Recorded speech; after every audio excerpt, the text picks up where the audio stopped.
Hi everyone, this is Anam. Welcome to PhD jobs and admission. आज के इस video में मैंने मोस्ट इंपॉर्टेंट एमसीक्यूज डिस्कस करे हैं on your research methodology for your upcoming BHU यानी Banaras Hindu university research entrance test 2021 and 2022। So आज के इस वीडियो में मैंने जो रिसर्च मेथोडोलॉजी पर इंपॉर्टेंट एमसीक्यूज आपको डिस्कस करे हैं, ये एकदम सिंपल लैंग्वेज में और as well as Hindi and English दोनों ही लैंग्वेज में मैंने आपको क्लियरली एक्सप्लेन करा है। आप इस वीडियो को एंड तक जरूर देखिएगा, जिससे कि आपके रिसर्च मेथोडोलॉजी से रिलेटेड बेसिक डाउट्स इस वीडियो में क्लियर हो जाएंगे। उसी के साथ साथ मैं आपको बताना चाहती हूँ कि आपके प्रिपरेशंस को बूस्ट करने के लिए हमने रिसर्च मेथोडोलॉजी का कंप्लीट कोर्स लॉन्च करा है in both language, Hindi as well as in English. तो हमने जो रिसर्च मेथोडोलॉजी का कंटेंट बनाया है, ये हमने हमारे एक्सपीरियंस के बेसिस पर आपका सारा रिसर्च मेथोडोलॉजी का कंटेंट बनाया है, और आपके पीएचडी एंट्रेंस एग्जामिनेशन में जिस टाइप के क्वेश्चंस पूछे जाते हैं, वो सारे क्वेश्चंस हमने हमारे रिसर्च मेथोडोलॉजी के इस कंटेंट में कवर करा है। और हम आपको गारंटी देते हैं कि हमारे इसी रिसर्च मेथोडोलॉजी के मटेरियल से आपको एग्जाम में क्वेश्चंस पूछे जाएंगे। सो हमारे इस कोर्स को परचेस करने के लिए आपको इस नंबर पर हमें व्हाट्सएप के थ्रू मैसेज करना है। याद रखिए, आपको व्हाट्सएप के थ्रू ही आपको हमें कॉन्टैक्ट करना है, और कॉन्टैक्ट करने के विद इन 15 to 20 मिनट्स में आपको सारा स्टडी मटेरियल प्रोवाइड करेंगे। So if you like my video, please don't forget to subscribe my channel. हमारे इस रिसर्च मेथोडोलॉजी के कोर्स में हम आपको full syllabus video lectures, notes, 10 full syllabus mock test, 1000 plus practice MCQs PDF provide करेंगे in both language, Hindi as well as in English. So हमारा जो ये रिसर्च मेथोडोलॉजी का कंटेंट है, ये हमने हमारे एक्सपीरियंस के बेसिस पर और जो एक्चुअल पीएचडी एंट्रेंस एग्जाम में क्वेश्चंस पूछे जाते हैं, वो सारी चीजें हमारे इस रिसर्च मेथोडोलॉजी के कंटेंट में हमने कवर करे हैं। तो आपको हमारा, अगर आप कोर्स परचेस करोगे, अगर आप हमारा कोर्स फॉलो करोगे, तो आपको कुछ इस तरीके से हमारे रिसर्च मेथोडोलॉजी के कंटेंट में आपको प्रिपरेशन करना है कि आपको हमारे जो नोट्स है और जो मॉक टेस्ट को एक वीक में कवर कर लेना है। और ये जो 1000 प्लस एमसीक्यूज पीडीएफ है, 1000 प्लस एमसीक्यूज पीडीएफ, ये आप आपके एज अ रिविजन के तौर पर यूज कर सकते हो। आप आपके एग्जाम के एक दिन पहले, और अगर आप आपके एग्जाम के इवन 4 to 5 आवर्स पहले भी इसको एक बार रीड कर चले जाओगे, तो आप एग्जाम में इजीली क्वेश्चंस को मार्क कर आ जाओगे। तो मैं आपको गारंटी देती हूँ कि हमारे इसी रिसर्च मेथोडोलॉजी के कंटेंट से आपको एग्जाम में क्वेश्चंस पूछे जाएंगे। हमारे जो स्टूडेंट्स हैं, हमारे जो बैच के स्टूडेंट्स हैं, उन कई स्टूडेंट्स का फीडबैक है कि उनको हमारे इस रिसर्च मेथोडोलॉजी के कंटेंट से डायरेक्टली एग्जाम में 10 to 12 क्वेश्चंस पूछे गए थे। सो हमारे इस स्टडी मटेरियल को परचेस करने के लिए आपको इस नंबर पर हमें व्हाट्सएप के थ्रू कॉन्टैक्ट करना है। याद रखिए, आपको व्हाट्सएप के थ्रू ही हमें कॉन्टैक्ट करना है। और आप अगर मैसेज करते हो, मैसेज करने के विद इन 15 to 20 मिनट्स में आपको सारा स्टडी मटेरियल प्रोवाइड कर देंगे। और आप हमारे ऐप को भी डाउनलोड कर सकते हो, जो कि है ग्लोबल ऑनलाइन ऐप। सो इस ऐप पर आपको 1 मंथ की वैलिडिटी मिलेगी, और अगर आप ऐप पर जाते हो तो आपको डायरेक्टली वहां पर सारा कंटेंट इजिली अवेलेबल हो जाएगा। और ऐप को डाउनलोड करने के लिंक मैंने डिस्क्रिप्शन बॉक्स में प्रोवाइड कर रखी है। सो वहां से आप हमारे ऐप को एक्सेस कर सकते हो। And let's begin with the video. पहला प्रश्न, निम्नलिखित में से विषम का पता लगाएं। Find the out one out from the following. इस क्वेश्चन में हमें पता लगाना है कि दिए गए विकल्प में से कौन सा एक ऐसा विकल्प है जो विषम है, मतलब दिए गए ऑप्शंस में से कौन सा एक ऐसा ऑप्शन है जो ऑड है, हमें ये पता लगाना है। सो हम एक एक करके सारे ऑप्शंस देखेंगे और पता लगाएंगे कि कौन सा ऑप्शन और कौन सा विकल्प सही है, इस प्रश्न का कौन सा सही उत्तर होगा। जैसे कि आप इस प्रश्न को देख रहे हो, तो इस प्रश्न में हमें सैम्पलिंग से रिलेटेड कुछ टर्म्स गिवन है, मतलब हमें प्रतिचयन से रिलेटेड कुछ ऑप्शंस गिवन है, कुछ विकल्प गिवन है। तो याद रखिए, जब भी आप रिसर्च में आपके सैंपल्स को चुन लेते हो, मतलब आपके नमूनों को चुनते हो, तो नमूनों को चुनने के 2 टाइप्स होते हैं। आप दोनों टाइप से आपके नमूनों को चुनते हो आपकी जनसंख्या में से। सो वो 2 टाइप होते हैं आपकी, प्रोबेबिलिटी सैंपलिंग, और दूसरा होता है आपका नॉन प्रोबेबिलिटी सैंपलिंग। ये दोनों भी टाइप से आप आपकी जनसंख्या में से नमूनों को चुनते हो। सो प्रोबेबिलिटी सैंपलिंग क्या होता है, जिसमें आप पॉपुलेशन में से रैंडमली मेंबर्स को चुनोगे, मतलब आप पॉपुलेशन में से आपकी जो जनसंख्या है, जनसंख्या में से आपके नमूनों को रैंडमली चुनोगे। उसी तरीके से नॉन प्रोबेबिलिटी सैंपलिंग में आप आपकी जनसंख्या में से नमूनों को रैंडमली नहीं चुनते हो। यहाँ पर आप आपकी कन्वीनियंस, जजमेंट और ओपिनियन को आगे रखकर पॉपुलेशन में से मतलब जनसंख्या में से आपके मेंबर्स को चुनते हैं। तो याद रखिएगा नॉन प्रोबेबिलिटी सैम्पलिंग में पर रैंडमली पॉपुलेशन में से मेंबर्स को नहीं चुनते हो। तो उसी तरीके से हमें कुछ इन दोनों जो आपके सैम्पलिंग है इसके टाइप्स हमें गिवन है इस क्वेश्चन में। जैसे कि आप ऑप्शन ए देख रहे हो सिंपल रैंडम सैम्पलिंग, जिसे हम कहते हैं सामान्य उद्देश्य रहित प्रतिचयन, और ऑप्शन बी हमें गिवन है स्ट्रैटिफाइड सैम्पलिंग, जिसे हम कहते हैं स्तरीकृत प्रतिचयन, और क्लस्टर सैम्पलिंग, जिसे हम कहते हैं क्लस्टर प्रतिचयन। तो ये तीनों भी आपके प्रोबेबिलिटी सैम्पलिंग के टाइप्स होते हैं। ये तीनों भी आपके प्रोबेबिलिटी सैम्पलिंग के टाइप्स होते हैं, जिसमें आप आपकी जो जनसंख्या होती है, जनसंख्या में से हर एक मेंबर्स को आप रैंडमली चुन लोगे। मतलब आपकी जो पॉपुलेशन होती है, पॉपुलेशन में से मेंबर्स को रैंडमली चुनते हो। तो सिंपल रैंडम सैम्पलिंग में आपकी पॉपुलेशन होगी, कुछ पॉपुलेशन में कुछ लोग होंगे और उनको आप डायरेक्टली रैंडमली चुन लेते हो। उसी तरीके से स्ट्रैटिफाइड सैम्पलिंग में आप क्या करते हो, आपकी जो पॉपुलेशन होती है वो हेट्रोजीनियस होती है। यहाँ पर आपकी पॉपुलेशन हेट्रोजीनियस होंगी, लेकिन सिंपल रैंडम सैम्पलिंग में आपकी जो पॉपुलेशन होंगी वो होमोजीनियस होंगी। आपको याद रखना है, सिंपल रैंडम सैम्पलिंग में आपकी पॉपुलेशन मतलब आपकी जनसंख्या होमोजीनियस होंगी, एक जैसी रहेंगी, और स्ट्रैटिफाइड सैम्पलिंग में आपकी जो पॉपुलेशन होती है वो हेट्रोजीनियस रहती है। मतलब आपकी जो जनसंख्या है, जनसंख्या में जो इतने भी मेंबर्स होंगे वो एक दूसरे से उनकी क्वालिटी डिफरेंट होगी। तो आप हेट्रोजेनियस पॉपुलेशन को पहले होमोजेनियस ग्रुप्स में कन्वर्ट कर और वहां से आप आपके नमूनों को चुन लेते हो। उसी तरीके से क्लस्टर सैम्पलिंग में आप क्या करते हो, आपके पास बहुत सारी पॉपुलेशन होती है, मतलब आपके पास जो जनसंख्या होती है, जनसंख्या में बहुत सारे व्यक्ति होते हैं, उन व्यक्तियों को आप ग्रुप्स में डिवाइड कर लेते हो और आप एज इट इज ग्रुप पूरा चुन लेते हो और उस पर आप रिसर्च परफॉर्म करते हो। उसे हम कहते हैं cluster sampling. So cluster sampling, stratified sampling and simple random sampling में पॉपुलेशन में से मतलब कि जनसंख्या में से आप रैंडमली मेंबर्स को चुन लेते हो। सो यहाँ पर आपको ऑप्शन ए, बी एंड सी ये तीनों भी आपके प्रोबेबिलिटी सैम्पलिंग टाइप के मेथड होते हैं, लेकिन कोटा सैम्पलिंग आपका नॉन प्रोबेबिलिटी सैम्पलिंग टाइप का मेथड होता है, जिसमें आप आपकी कन्वीनियंस पर्पस के अकॉर्डिंग, आपके पास बहुत सी पॉपुलेशन होती है, आप उस पॉपुलेशन में से पॉपुलेशन को पहले डिवाइड करते हो, देन उसके बाद आप पॉपुलेशन में से कुछ ही लोगों को सिलेक्ट करते हो आपके पर्पस के अकॉर्डिंग। आपको चाहिए कि मैं इस पर्सन से इंफॉर्मेशन लूँ, मुझे चाहिए कि मैं इस पर्सन से इंफॉर्मेशन लूँ। जैसे फॉर एग्जांपल मुझे चाहिए कि यहाँ पर कुछ पॉपुलेशन है, पॉपुलेशन में कुछ व्यक्ति है और मुझे चाहिए कि ऐसे व्यक्ति पे मैं स्टडी करूँ जिनकी एज है अबव 20। तो मैं क्या करूंगी, पॉपुलेशन में से उन्हीं लोगों को चुन लूंगी, उन्हीं व्यक्तियों को चुनूंगी जिनकी जो उम्र है उनकी वर्ष 20 से ज्यादा हो। सो उन्हीं लोगों को चुनकर मैं उन पर स्टडी परफॉर्म करूंगी। सो मैंने यहाँ पर क्या करा, अपनी पर्पस को आगे रखा और अपने ओपिनियन को भी आगे रखा, क्योंकि मुझे जजमेंट को भी मैंने आगे रखा, क्योंकि मुझे लगा मुझे इन 3-4 लोगों से मुझे 3-4 लोगों से इंफॉर्मेशन मिल सकती है, तो मैंने इन 3-4 लोगों को चुन लिया और मेरे सैंपल बन गए।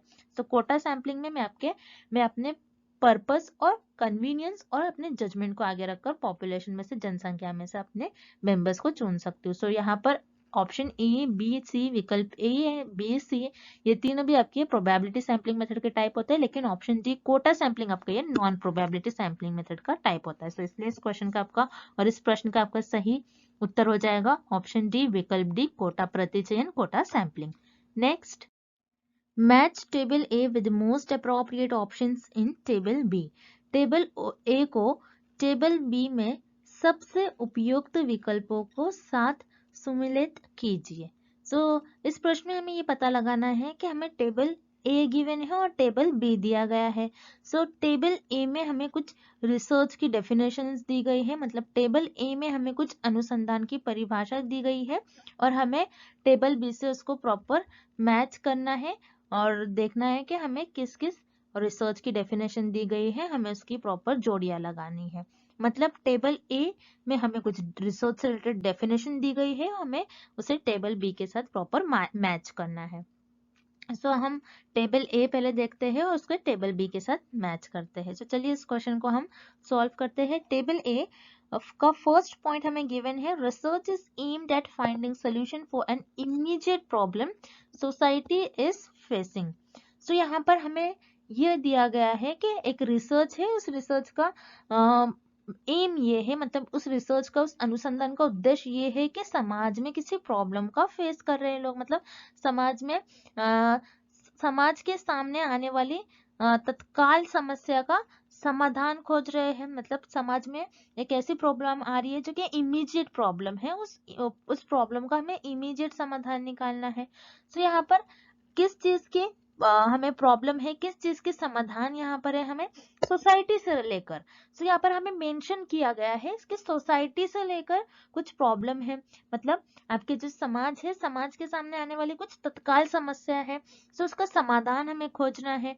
तो याद रखिए यहाँ पर हमें जो प्रॉब्लम बताया गया है, जो हमें समस्या बताई गई है, वो समस्या भी हमें बताई गई जो कि एक स्पेसिफिक समस्या है जो कि सोसाइटी से रिलेटेड है। तो यहाँ पर कभी भी आपको क्वेश्चन में कुछ प्रॉब्लम को हमें सॉल्व करना है, प्रॉब्लम का सलूशन हमें फाइंड आउट करना है और वो स्पेसिफिक प्रॉब्लम हो, तो उसे सॉल्व करने के लिए हम अप्लाइड रिसर्च का यूज करेंगे। याद रखिए हमें अप्लाइड रिसर्च का यूज करेंगे, मतलब व्यवहारिक शोध का यूज करेंगे। तो यहाँ पर जो आपका ऑप्शन ए है, उस मतलब आपका जो पॉइंट ए दिया गया है उसका करेक्ट ऑप्शन हो जाएगा पॉइंट डी। मतलब आपका जो यहाँ पर फर्स्ट पॉइंट दिया गया है इसका सही मैच हो जाएगा पॉइंट डी। उसी तरीके से point two, research aim at gathering knowledge for knowledge sake. मतलब एक रिसर्च है जिसका एम है, रिसर्च इसका उद्देश्य ये है कि हम नॉलेज को गैदर करें, मतलब ज्ञान को इकट्ठा करें, और ताकि जो रिसर्चर्स हैं और ताकि जो भी लोग हैं वो अपनी नॉलेज को इंक्रीज कर सके, नॉलेज से यानी नॉलेज को इंक्रीज करना, नॉलेज के लिए। तो ऐसे अनुसंधान जिसका उद्देश्य ये है कि हम जिसमें ज्ञान को इकट्ठा करें और उसका उद्देश्य ये भी है कि ज्ञान के खातिर हम वो रिसर्च परफॉर्म करें। सो वो रिसर्च होती है आपकी फंडामेंटल रिसर्च, जिसे हम कहते हैं मौलिक अनुसंधान। तो यहाँ पर जो आपका पॉइंट टू दिया गया है उसका करेक्ट ऑप्शन हो जाएगा पॉइंट सी। उसी तरीके से थर्ड पॉइंट देखते हैं हम, research aim at describing the state of affairs as it exist. मतलब ऐसे रिसर्च, ऐसे अनुसंधान जिसका एम यही है कि हम किसी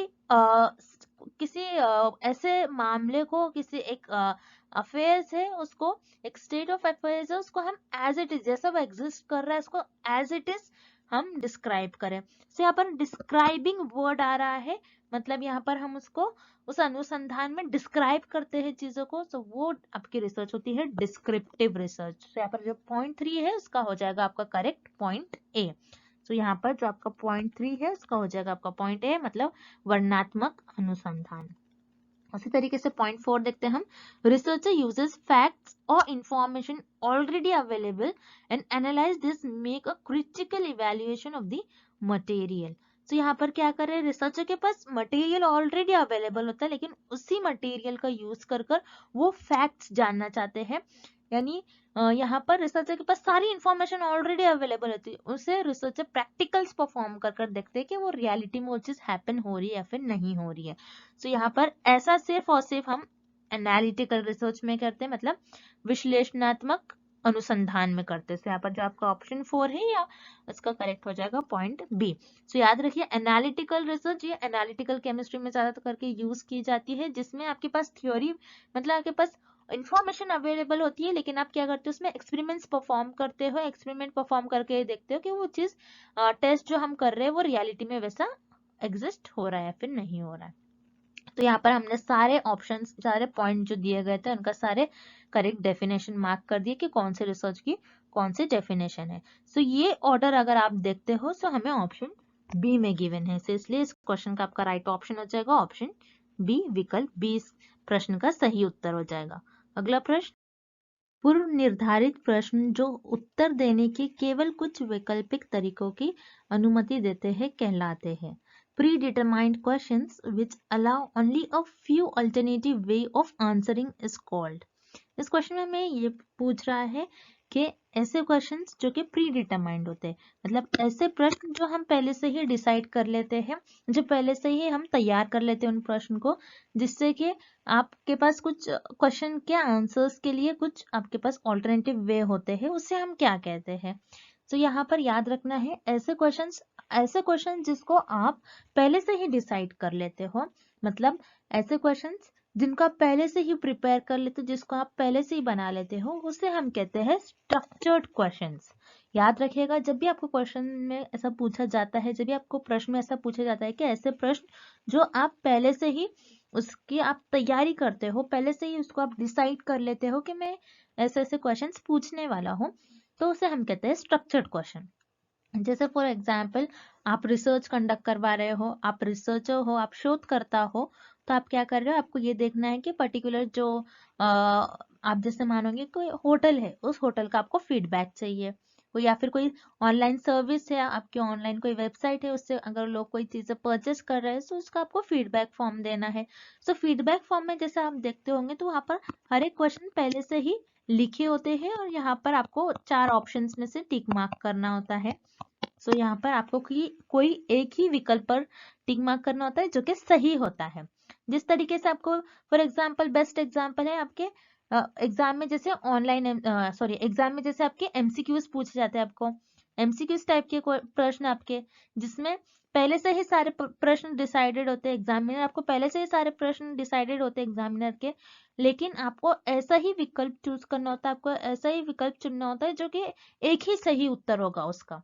तो मतलब ऐसे ही क्वेश्चन का आंसर, जिसका एक ही सही आंसर होता है, और वो क्वेश्चन आप पहले से ही डिसाइड कर लेते हो, आप ये कर लेते हो कि आप पहले से ही उस प्रश्न को डिसाइड कर लेते हो, बता देते हो कि आप पहले से ही सारा डिसाइड कर लेते हो और उसका आंसर कुछ एक ही होने वाला है। तो उसे हम कहते हैं क्लोज एंडेड स्ट्रक्चर्ड क्वेश्चंस। जब भी स्ट्रक्चर्ड आता है मतलब पहले से ही डिसाइड कर लेते हो, उसका एक पहले से ही आप एक मैनर बना लेते हो, सिस्टमैटिक वे में उस क्वेश्चन को बना लेते हो पहले से ही। सो उसे हम कहते हैं close ended structured question, close ended structured प्रश्न। सो इस प्रश्न का आपका सही विकल्प हो जाएगा विकल्प बी। अब जो इनकरेक्ट विकल्प है उन्हें भी हम एक एक बार देख लेते हैं। So close ended unstructured question, मतलब क्लोज एंडेड अनस्ट्रक्चर्ड प्रश्न, ये प्रश्न कैसा होता है, ये क्लोज एंडेड हो गया, मतलब ये इसी टाइप के होंगे, एमसीक्यूज टाइप के हो सकते हैं, आपके यस नो टाइप हो सकते हैं, लेकिन यहाँ पर ये किस टाइप के क्वेश्चंस होंगे, अनस्ट्रक्चर, मतलब यहाँ पर उनका कोई स्ट्रक्चर नहीं होगा। यहाँ पर रिसर्चर जो होते हैं आपके शोधकर्ता पहले से कुछ डिसाइड नहीं करते कि कैसे क्वेश्चंस होंगे, पहले से कुछ भी डिसाइडेड नहीं होता है। सो यहाँ पर जो आपका ऑप्शन ए है, जो विकल्प है, इस प्रश्न का सही उत्तर नहीं होगा। उसी तरीके से ऑप्शन सी डाइकोटोमस क्वेश्चंस, जिसे हम कहते हैं द्विबीजपत्री प्रश्न। तो डाइकोटोमस का मतलब क्या होता है, डाइकोटोमस का मतलब होता है ऐसी थिंग जिसे हम 2 पार्ट्स में डिवाइडेड करते हैं, उसे हम कहते हैं डाइकोटोमस क्वेश्चंस। तो ऐसे क्वेश्चंस जिसे हम 2 पार्ट्स में डिवाइडेड करते हैं, उसको आप पहले से ही प्री प्लान बोलोगे या फिर पहले से आप सोच लेते हो, इससे कुछ क्वेश्चन का कोई लेना देना ही नहीं है इस ऑप्शन का, बस ये ऑप्शन आपको कंफ्यूज करने के लिए दिया गया है इस प्रश्न में। तो आपको कंफ्यूज नहीं होना है। डाइकोटोमस का मतलब होता है कि किसी भी आप ऐसी चीजें, ऐसी थिंग जिसे आप 2 चीजों में डिवाइड कर लेते हो, उसे हम कहते हैं डाइकोटोमस। तो यहाँ पर जो आपका ऑप्शन सी है ये भी इस प्रश्न का गलत उत्तर हो जाएगा। उसी तरीके से option D open ended questions. Open ended questions क्या होते हैं, जिसमें रिसर्चर इंटरव्यूज कंडक्ट करवाते हैं, इंटरव्यूज के थ्रू एक्सपर्ट्स होंगे, उनका ओपिनियन जानेंगे, जिसमें रिसर्चर को जो इन्फॉर्मेशन मिलती है वर्ड्स और टेक्स्ट के फॉर्म में मिलेंगी, यस नो टाइप के फॉर्म में रिसर्चर को रिस्पॉन्स नहीं मिलेगा। सो याद रखिए ओपन एंडेड क्वेश्चंस में रिसर्चर को वर्ड्स और टेक्स्ट के फॉर्म में रिस्पोंडेंट से रिस्पॉन्स मिलता है।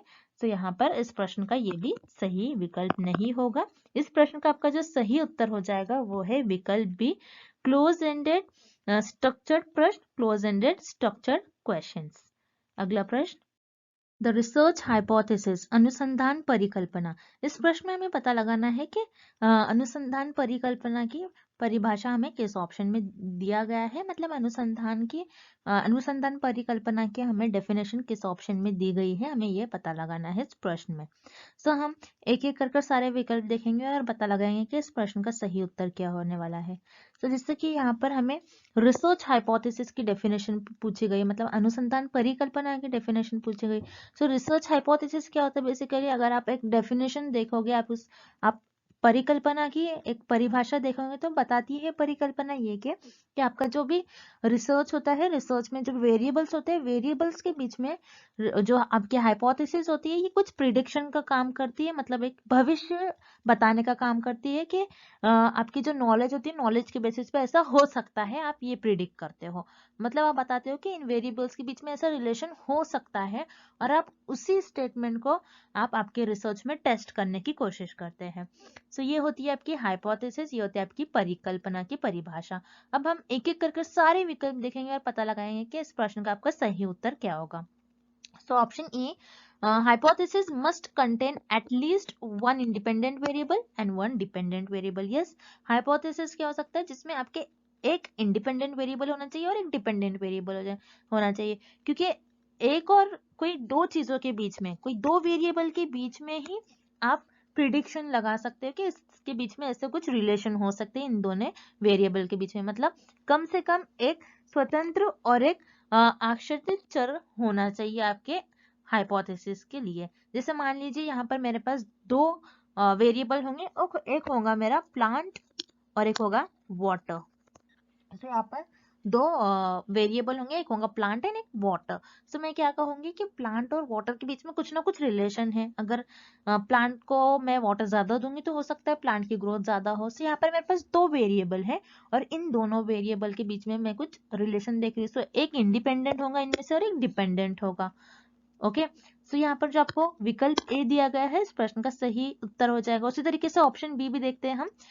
Is a predictive statement that relates an independent variables to dependent variable. मतलब एक भविष्य कहलाने वाला कथन है जो एक स्वतंत्र चर और एक आश्रित चर के जोड़ता है। यस, यहाँ पर हम क्या करते हैं, ये इंडिपेंडेंट और डिपेंडेंट वेरिएबल के बीच में जो रिलेशन है उस रिलेशन के बारे में प्रिडिक्शन लगाते हैं। मतलब इंडिपेंडेंट वेरिएबल और डिपेंडेंट वेरिएबल कैसे एक दूसरे से रिलेट कर रहे हैं, उनके बीच में हम कुछ प्रिडिक्शन, कुछ भविष्यवाणी करते हैं। जैसे मान लीजिए यहाँ पर मैंने ये भविष्यवाणी करी कि हो सकता है अगर मैं वाटर ज्यादा दूं तो इस प्लांट की ग्रोथ भी ज्यादा हो सकती है। यहाँ पर मैं कंफर्म नहीं करी कि वाटर आप ज्यादा दोगे तो ही प्लांट की ग्रोथ ज्यादा होगी, मैंने बोला हो सकता है, यहाँ पर मैं भविष्यवाणी कर रही हूँ। तो यहाँ पर जो आपको विकल्प भी दिया गया है ये भी इस प्रश्न का सही उत्तर हो जाएगा। उसी तरीके से ऑप्शन सी और विकल्प सी, hypotheses are predictive statements which are to be objectively verified or the relationship that are assumed that to be tested. मतलब यहाँ पर जो आपका विकल्प सी बता रहा है, ये बता रहा है आपने जो भी भविष्यवाणी की थी, जो भी कथन के बारे में भविष्यवाणी की थी आपने, आप उससे क्या करते हो, आप उसका परीक्षण करते हो आपके रिसर्च में। यस, मैंने यहाँ पर प्रिडिक्शन जो करा था, मैंने जो यहाँ पर गेसेस करा था, मैंने ये कहा था कि हो सकता है अगर मैं वाटर ज्यादा दूं प्लांट की तो प्लांट की ग्रोथ ज्यादा होगी। तो ये मेरा प्रिडिक्शन था। अब मैं इसी प्रिडिक्शन को मेरे रिसर्च में, मेरे अनुसंधान में मैं इसको टेस्ट करूंगी, मैं अपनी उसी भविष्यवाणी को अपने शोध में उसका परीक्षण करूंगी, मतलब उसको टेस्ट करूंगी। तो यहाँ पर जो ऑप्शन सी दिया गया है ये भी आप कह सकते हो, ये भी आपके रिसर्च हाइपोथेसिस की डेफिनेशन होंगी। मतलब आपका जो विकल्प सी दिया गया है तो इसमें भी आप कह सकते हो कि ये आपके अनुसंधान परिकल्पना की परिभाषा होगी। जैसा कि आप देख रहे हो यहाँ पर आपका विकल्प ए बी सी तीनों भी इस प्रश्न का सही उत्तर है। तो इस प्रश्न का आपका सही उत्तर हो जाएगा ऑप्शन डी, विकल्प डी, ये सभी ऑल ऑफ दिस। अगला प्रश्न, the most effective approach to conduct a study on the cause effect of climate change in the NCR region would be through। NCR क्षेत्र में जलवायु परिवर्तन के कारण प्रभाव पर एक अध्ययन करने का सबसे प्रभावी तरीका होगा। सो इस क्वेश्चन में हमें ये पता लगाना है कि एनसीआर रीजन में क्लाइमेट चेंज हो रहा है, मतलब यहाँ पर हमें एक स्टडी कंडक्ट करवाना है जिसमें हमें कॉज एंड इफेक्ट देखना है climate change in the NCR region. Climate change हो रहा है एनसीआर रीजन में, सो यहाँ पर कॉज एंड इफेक्ट रिलेशनशिप बताना है क्लाइमेट चेंज और एनसीआर रीजन में। Show cause and effect relationship अगर हम स्टडी कर रहे हैं, मतलब कारण एंड प्रभाव इस टाइप के हम अध्ययन करवा रहे हैं, तो सबसे प्रभावी तरीका जो होगा इस स्टडी को कंडक्ट करवाने का, इस अध्ययन को करने के लिए, वो होगा आपका प्रायोगिक अनुसंधान, मतलब आपकी एक्सपेरिमेंटल रिसर्च। सो याद रखिएगा, आप सिर्फ और सिर्फ एक्सपेरिमेंटल रिसर्च में ही कॉज एंड इफेक्ट रिलेशनशिप देखते हो बिटवीन द वेरिएबल्स। मतलब कारण और प्रभाव देखते हो आपके चरों के बीच में, चरों के बीच में कैसा कारण और प्रभाव हो रहा है, कैसे उनके बीच में कॉज एंड इफेक्ट रिलेशनशिप्स दिखा रहे हैं। तो इस स्टडी को करने के लिए और इस अध्ययन को करने के लिए सबसे प्रभावी तरीका जो होगा और सबसे प्रभावी हम जो शोध का उपयोग करेंगे वो करेंगे हम प्रायोगिक अनुसंधान का उपयोग। मतलब इस स्टडी को परफॉर्म करने के लिए हम जो रिसर्च का यूज करेंगे वो करेंगे हम एक्सपेरिमेंटल रिसर्च का यूज। अब जो बचे हुए विकल्प है जो इनकरेक्ट है उन्हें भी हम एक एक बारी देख लेते हैं। जैसे यहाँ पर आपको ऑप्शन ए दिया गया है हिस्टोरिकल रिसर्च, ऐतिहासिक शोध। तो हिस्टोरिकल रिसर्च में क्या होता है, जो पास्ट इवेंट्स है, जो पुरानी जो इवेंट्स होते हैं, पास्ट जो आपके भूतकाल में जो सारे घटनाएं होते हैं, आप उसके बारे में स्टडी करते हैं, आप उसके बारे में अध्ययन करते हो और ये पता लगाते हो कि उसका प्रेजेंट में क्या उसका बेनिफिट हो सकते हैं उस इवेंट्स के, आप ये करते हो हिस्टोरिकल रिसर्च में। बेसिकली आप ऐतिहासिक शोध में आप जो भी भूतकाल में आपका हो जाता है, जो भी फिनोमेना अकर होते हैं उनके बारे में स्टडी करते हो। तो यहाँ पर आपको कुछ हिस्टोरिकल कुछ पास्ट इवेंट से रिलेटेड क्वेश्चन पूछा नहीं गया है, तो इस प्रश्न का ऑप्शन ए विकल्प है गलत उत्तर हो जाएगा। उसी तरीके से ऑप्शन सी डिस्क्रिप्टिव रिसर्च, जिसे हम कहते हैं वर्णनात्मक अनुसंधान।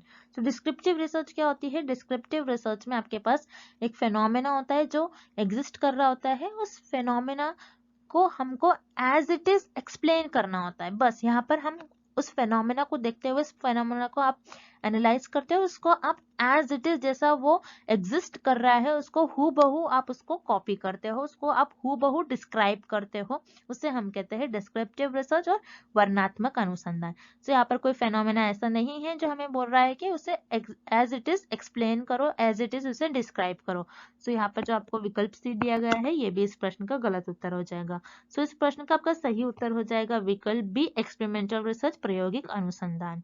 And thank you for watching this video. Good luck with your preparation and see you tomorrow with another video.